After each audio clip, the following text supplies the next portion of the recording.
بہترین حکمت یہ ہے کہ انسان اپنے آپ کو پہچانے اور اپنے مرتبے پر ٹھہرا رہے۔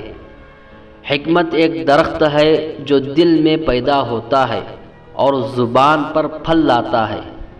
جب آدمی کی حکمت اور عقل مندی مضبوط ہوتی ہے تو نفسانی خواہشیں کمزور ہو جاتی ہیں۔ حکمت عقل مندوں کا باغ اور بزرگوں کی طبیعت کی خوشی کا سامان ہے۔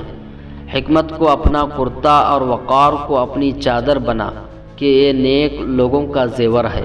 حکمت کی بات جہاں کہیں ہو اسے لے، کیونکہ حکمت کی بات گویا ایماندار لوگوں کی گمشدہ چیز ہے، وہ جہاں دیکھتے ہیں لے لیتے ہیں۔ حکمت منافق کے دل میں اگر آئے بھی تو چلی جاتی ہے۔